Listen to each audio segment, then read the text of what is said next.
I started waiting tables because I had nothing else to do. And through waiting tables, I realized, like, I like this. This is fun. I love the power of food. I love how food connects people.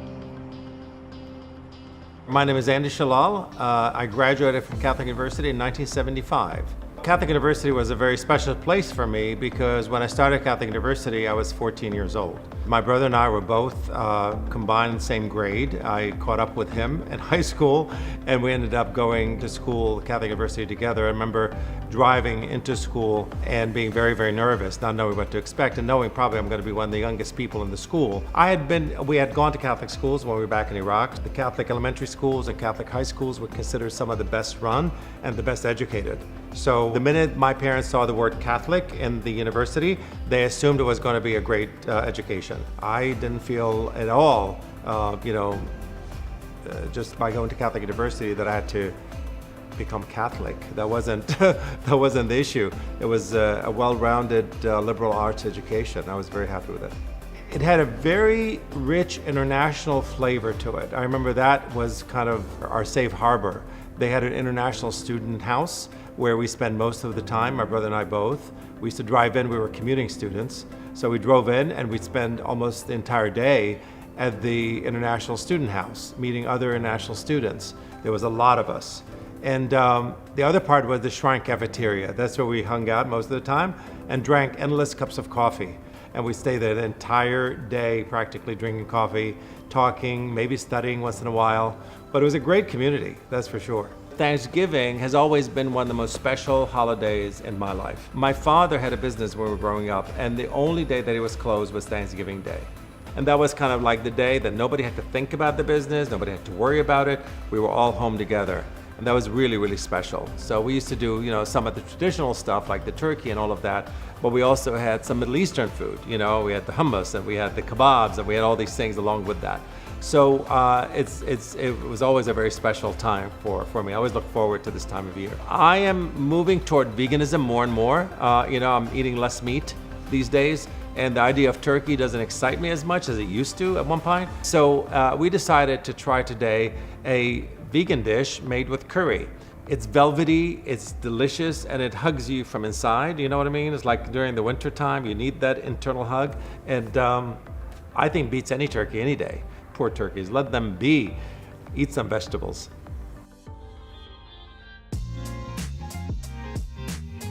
Hi everyone. Today we're going to be making a vegetable curry dish. This is not traditional Thanksgiving for sure, but this is a vegan dish for those of you that don't eat meat and don't want to look at a turkey or don't want to look at a fake turkey even. This is an opportunity to really have something delicious and a little different. With me here is our chef, David Mejia. David is really the person behind this. I'm here just to help out. So I'm the sous chef, he's the chef today. This is inspired really by an Indian recipe. It also has coconut cream, keeping it savory and delicious and thick, that sort of creamy flavor or creamy texture that you get, but without using any milk, without using any heavy cream that you would normally use. So we're going to be chopping some onions and garlic. Of course, many good things start with onions and garlic. We're going to put those on the saute pan, and then we'll tell you a little bit more about the spices we're going to be using. So David is looking at me laughing because he could do this so much faster than I can.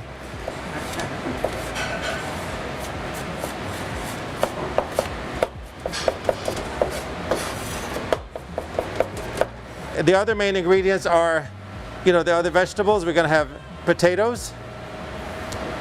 Potatoes are a great item to have that absorbs flavors. So you get a lot of flavor out of potato. And I'm going to cut up smaller pieces. So these are what is called fingerling potatoes. They look a little like fingers.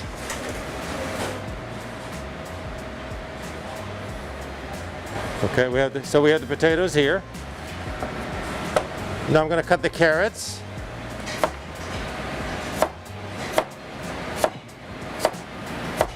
I'm going to cut them up into smaller pieces. Almost all the ingredients in this dish can come from pretty much any grocery store, really. Now there's a lot of ethnic stores that sell a lot of these items, but you don't really have to go there anymore. go to a Safeway or a Giant or Wegmans or wherever you shop and get these ingredients. Okay, we got the carrots.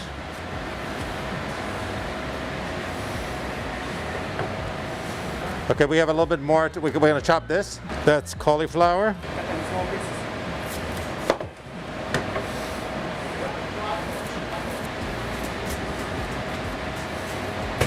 And with cauliflower, you don't really need to chop it. You just need to get it off the stem. I'm just trying to break it up away from the stem, making small pieces. So we got the carrots, we got the cauliflower, we got this. Do I need chopped tomatoes? Yes. So a lot of chopping in this. So you could pretty much, involve members of the family to join you in the kitchen, give everybody a little task, and get them to chop away. I love people all working together in the kitchen. That's one of my favorite things, is when everybody's standing there in the kitchen cooking.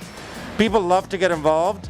They don't want to be sitting, just being served. Everybody wants to be contributing to something. And I think it's a great way to bond, it's a great way to get together, as a family and share in the making process. Everybody brings out their best, when they're trying to do it. Even if you have somebody just chopping carrots, they'll take such care because they're the ones making the carrots. When we first came here, I was 10 years old. It was a very interesting time in America. It was around the late 60s. And, lots of turmoil going on. The Vietnam War, of course, was very hot back then. And really not knowing what's happening in this country, especially on the racial front. In 1968, which was only 2 years after we arrived, Martin Luther King was assassinated. We were living in Arlington at the time. And I saw the riots and all the chaos that was taking place. People were taken to the street. I couldn't understand what was going on because race was so new to me. We didn't understand race. I mean, we come from a country where race is not necessarily at the forefront of our conversations. We don't talk about it. We don't recognize it. People are just a spectrum of folks. It's more socioeconomic differences that differentiates people. But here in America, race definitely takes front and center. And since 1960, which is 54 years ago until now, it hasn't changed a whole lot. We've always lived in this area, and I've always noticed how race plays such an important role. That was one of the reasons why I opened Busboys and Poets. It really was to create a space that brings people of different races together to talk about these issues and address them, because I feel like if you don't, you're going to keep sweeping it under the carpet and trip over it. I believe, certainly, by creating spaces like that, you can actually bind a community together. You can create a change that I think is very positive in a community and neighborhood and in the city as a whole. Being a Washingtonian, having lived here for most of my life, I realize how divided the city is, racially especially. And I thought, a place like this that can bring people together is really significant. My role as an immigrant, I feel, as the other, is to be the bridge that brings people together. And so we immigrants, the people that come from outside, are able to observe and see some of the obvious things that maybe people that are living here don't necessarily see, and be able to connect them in a way that otherwise they may not know how. And I think people like me and myself, can play that role, and that's how I see myself fit in here. Busboys and Poets is named after Langston Hughes, the great poet, who wrote something called Let America Be America Again, and he talked about the American dream. He said, let it be the dream the dreamers dream. Let it be the strong land of love where neither kings connive nor tyrants scheme, that no man be crushed by one above. America is really an idea. The dream is that you have an egalitarian society where everyone is treated equally with respect and given equal opportunities. That, to me, is the American dream. I think people that have some difficulty in their life, some sort of disability, some kind of challenge, I think tend to see others differently and understand the challenges that others may have. So I think I was always one that looked out for the underdog, for the individual that may not have what I think I have. I remember the first Earth Day back in 1970, being right there at the front. Even though I didn't speak English, I hardly, I stuttered severely. I still felt, the interest in going out and cleaning the sidewalk and not taking the bus to school and doing all the things that activists do that makes a point. So ever since, I've been very involved in all kinds of activism. I mean, and being from the Middle East, of course, we have activism thrown in our face. We got to be involved. So with that, anti-war, anti-nuclear proliferation, peace studies, all these things have been very much a part of my life all along. We have onions and garlic that's good, that's working right now. Like I said, onions and garlic are essential for almost every dish. We already put the tomato paste in there. The ginger powder. Now we're going to put ginger powder. Okay, so we have ginger powder we're going to add in there. This is curry. It's a nice spicy curry, it's very good. And then we have turmeric.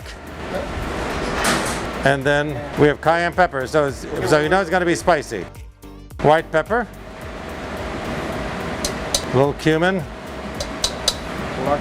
Black pepper and paprika. Okay. See how it's making a nice paste in there.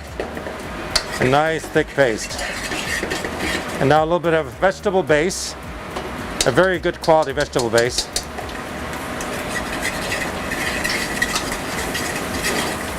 Now the coconut milk.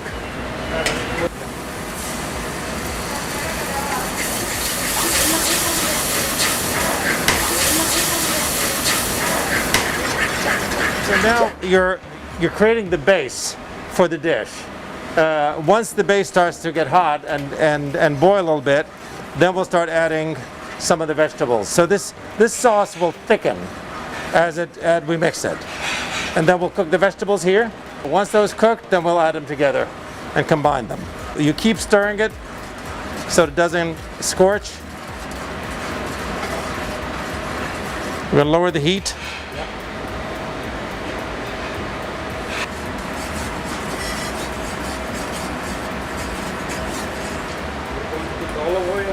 Again, a little olive oil.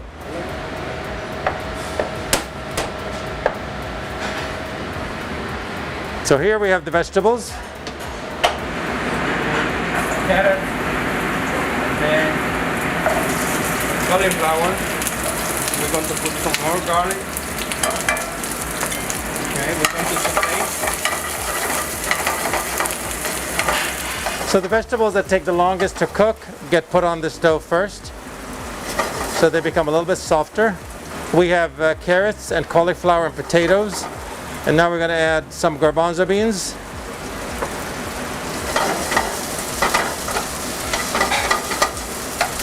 These are all fairly starchy vegetables, and they absorb a lot of flavor, so they're very, very good to put in sauce dishes. And then the green peas.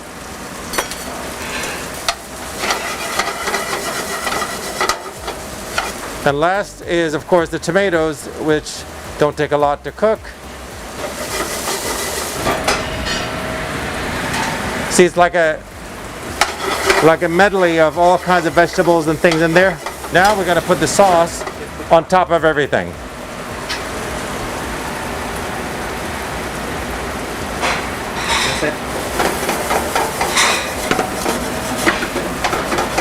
You see how it's thickening? Of course, a little bit of salt on top of it. So the vegetables are now cooked. They're cooked al dente. You don't have to cook them all the way. You need to keep a little crispness in them. They're great vegetables because they absorb the sauce that we just added, the coconut cream sauce that we made earlier. And now you've got this beautiful sauce that you can put on top of anything. We're pretty much done. Catholic University gave me a great liberal arts education. It taught me how to think. And that's really the most important thing that any university can offer. Since we've been here, my wife graduated there in social work. My youngest daughter graduated from law school. But it's been great. We're basically hooked on the university, and the university is hooked on us. So it's a wonderful connection for me to be across the street. And honestly, one of my attractions to being here, because this area, I mean, as you know, was recently built up. I mean, it didn't have a lot of options for people to go out to eat. When I found out that they're opening the center across the street, I wanted to come here just because I was a Catholic University graduate. It made sense to me to come here because of that. It's been a wonderful relationship. I mean, I got to, really bring all my experience as a student, as a and alumni of the Catholic University to be able to, do a lot of joint events, programs. We do poetry, we do conversations. I've connected with some of the professors where they did some talks and conversations here. So it really became just an easy connection. And I have to give a lot of credit to the university. They did a lot of reaching out to me. They were able to come and meet and have conversations. I've had some great conversations with lots of folks from the university and created a lot of joint efforts. We had an ongoing series of feminist programs, all kinds of stuff. So it's been great. Educational institutions are important for us as a democracy, as a country, for us to survive. We need to have an educated population. The other thing I think that's really important is the idea that you want to have a group of people that are coming up, the generations that are coming up, that are going to be critical thinkers, people that have an open mind about different issues and different ideas. So I think supporting a place like Catholic University is essential if we are to survive as a democracy, honestly. This is basmati rice, which is nice long grain rice. You see how it's fluffy and kind of sits on its own. So we're going to put that here. And then now you've got this beautiful dish of rice and these beautiful vegetables, and you can mix them together. It has all the ingredients in it. It's got starch, it's got vegetables, it's got the sauce, and it's vegan. That's the beauty of it. I know a lot of people at Thanksgiving want to eat something other than turkey, and this is definitely a great alternative. You can also add your own vegetables in here. It doesn't have to be just these items. The sauce is the basis for all of it, but you can add all kinds of vegetables in here to make it your own. Even something sweet like raisins or something like that can be thrown in here and it still make it a wonderful dish. We hope you enjoy the holidays, and happy Thanksgiving from our family to yours.